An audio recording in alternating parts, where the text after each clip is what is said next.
هدف واحد، هو أننا نفرحوا جميعا بمنتخبنا الوطني. مزيان، شكرا. دير رجع حكيم، حكيم يدير رجع.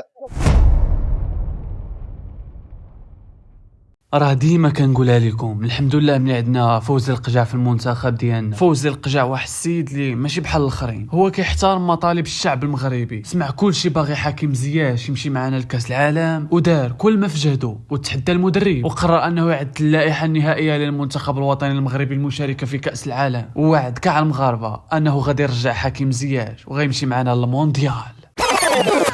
نرجعوا واحد شويه اللور باش نفهموا شنو طريف المنتخب ديالنا. كيف ما عارفين حكيم زياش ما شاركش في كاس افريقيا اللي تنظمات في بلادنا حيت ما كان كيلعب مع حتى شي فرقه، ولكن ملي نعلن انضمامه للوداد وشفنا الاداء ديالو كيفاش كنا متاكدين ان تواجد حكيم زياش في المونديال حاجه اللي مضمونه 100%، بلاصتو ما كاينش اللي يحيدها ليه، خصوصا بعد مباراه الوداد ضد حسنيه اكادير واللي شفنا فيها اداء رائع من حكيم زياش وهاتريك تاريخي.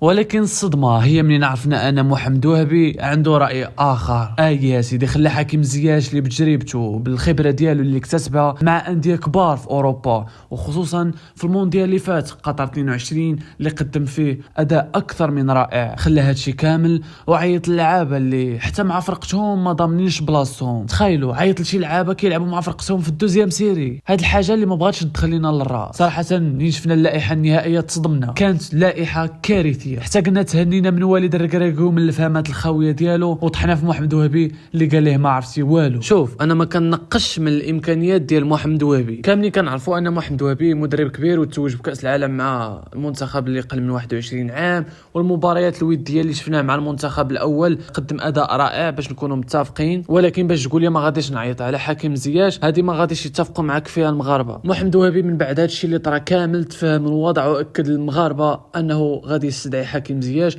ووعدهم حتى هو بان حكيم زياش غادي يمشي معنا للمونديال من بعد ما طلب منه فوز القجع انه يستدعيه. نسمعوا شنو قال. بعد الاجتماع الأخير الذي جمعني بالسيد فوزي القجع رئيس الجامعة الملكية المغربية لكرة القدم، ناقشنا العديد من الأمور المتعلقة باللائحة النهائية للمنتخب الوطني المغربي والاستعدادات المقبلة.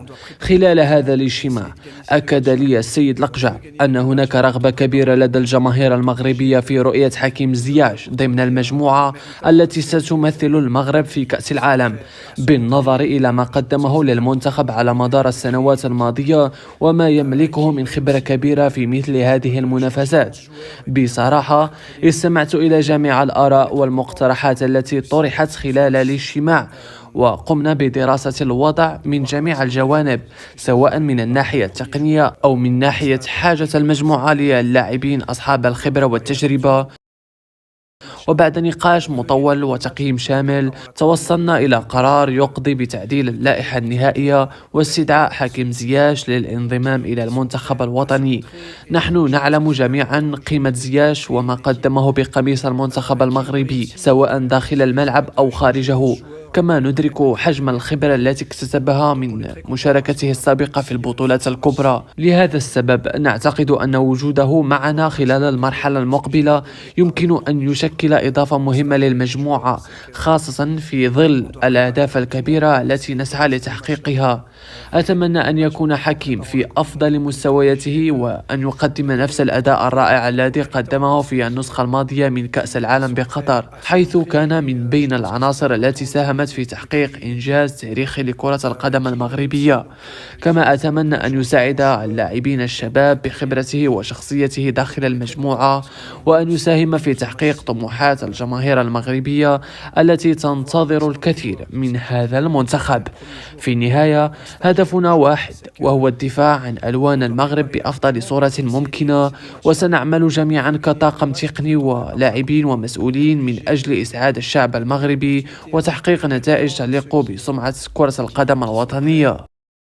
ايوا دابا نقدروا نقولوا غادي نمشيو لكاس العالم باش ننافسوا، باش نوصلوا لادوار متقدمه، باش نتجاوزوا الانجاز التاريخي اللي حققناه في قطر 22. دابا عادي يمكن لينا نحلموا، اما قبل راه تا ولينا كنقولوا واش غنفوتوا المجموعات ولا لا، حيت صراحه ملي شفنا ديك اللائحه وشفنا الاسماء الكثيره اللي كانوا ناقصين، منهم زياش منهم بوفال، واللائحه طويله، وبلاصه هادو عيط اللعابه اللي ما ضامنينش بلاصتهم مع فرقتهم، كيلعبوا في الدوزيام سيري في شي دوريات غابرين. صراحه دخلتنا الشكوك، ولكن الحمد لله كيف ما قلت لكم عندنا فوزي القجع. كنت قلت لكم واحد الاسم اللي شي واحد ما كيعرفو، اول واحد كيهضر عليه قبل جميع الصحف العالميه والمغربيه راه ما كيهضرش على هادشي، ايوب القدميري. بزاف الناس ما كيعرفوش عنده الجنسيه السويسريه والجنسيه المغربيه، كيلعب في اولمبيك مارسي، كنلعب معاهم في الرديف، ماركا 25 بيت وعطى 11 اسيست. دخلات فرنسا واخا ما عنده الجنسيه ديالها بغات تجنسو باش يلعب معاهم او يشارك كاحتياطي في كاس العالم 2029 وكيتدخل المغرب او فوزي القجع، وحاولوا يقنعوه وبالفعل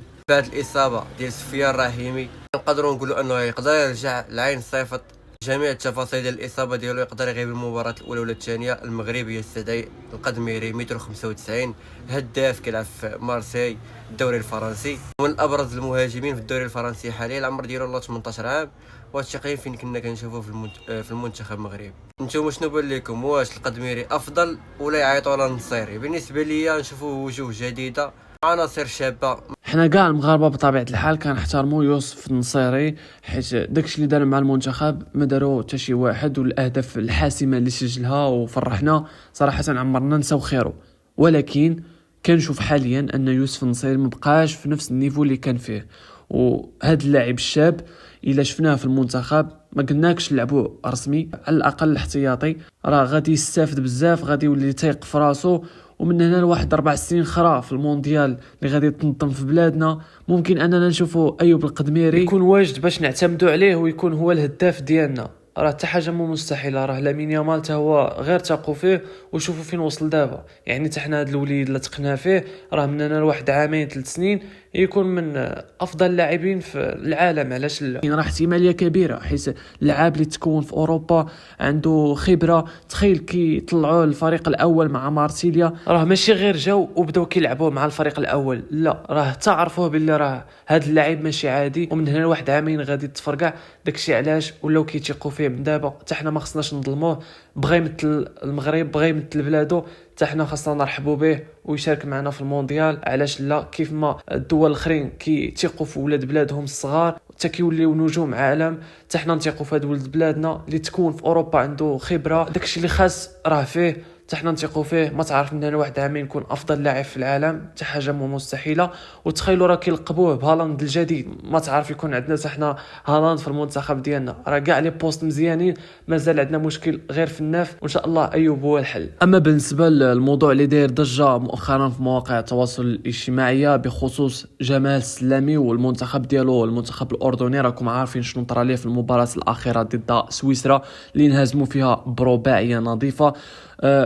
طرات واحد اللقطه اللي ما عجباتش كاع المغاربه، ان موسى التعماري القائد ديال المنتخب الاردني قرر انه يعطي تعليمات للاعبين وما تسوقش للخطه ديال جمال السلامي، وقال لهم اننا نضغطوا على الخصم. وبسبب هذه اللقطه هذه وبسبب هذا التصرف اللي قام به موسى التعماري، منتخب الاردن غادي يستقبل هدف، وهذا الهدف هذا هو اللي هرسهم صراحه وخرجهم من المباراه.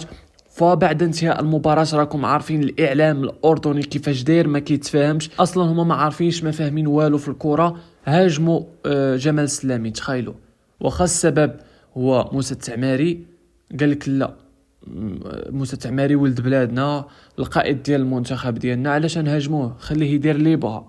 ولكن السبب ديال الهزيمة هو جمال السلامي. علاش؟ قال لك ما عنده لا خطة، كيلعب عشوائي، وقال لك ملي غادي يمشيو لكاس العالم راه ما غادي يديروا والو. يلاه وشوفوا دابا على شعب طاح فيه هاد جمال السلامي مسكين، مشى من نيتو، بغى يخدم، بغى يبدل هاد المنتخب الاردني، حيت راكم كيف ما عارفين المنتخب الاردني كان لا علاقه، ما كينافس، ما كيدير حتى حاجه. منين جا جمال السلامي ولا المنتخب معروف، ولا كينافس على البطولات، ومؤخرا وصلهم النهائي كاس العرب اللي توج به المغرب، كان قريب انه يتوج ويربحهم، كان غادي يخسر بلادو ويربح المنتخب الاردني. غير بعض التفاصيل اللي قليله هما اللي خلاو المنتخب المغربي يربح. واخا هكاك قال لك راه جمال السلامي مدرب فاشل لا علاقه. ما فهمتش انا هاد الناس هادو، والله ما فهمتش. ما عمرهم حلموا بكاس العالم. تخيل كانوا كيبكيو منين اهلهم جمال السلامي لكاس العالم، دابا كيقول لك لا راه ما نديرو والو، ولاو كيفهموا ولاو كيتشرطوا. يلا علاش؟ حيت القائد ديالهم عطى واحد التعليمات اللي غالطين، ما تسوقش المدرب، وبسبب التعليمات جاء هدف، استقبلوا هدف وداروا في الاخر على جمال السلامي. كنظن ان جمال السلامي دار اكبر خطا ملي مشى درب الاردن، ولكن دابا بغى يصلح الخطا ديالو وصافي. قال لك ما بقيتش غادي ندرب المنتخب الاردني، بغى يرجع لبلادو. كنتمناو انه يدرب شي فريق في البطوله، ولا علاش لا يمشي يدرب شي فريق اوروبي، يستاهل مدرب اللي كبير.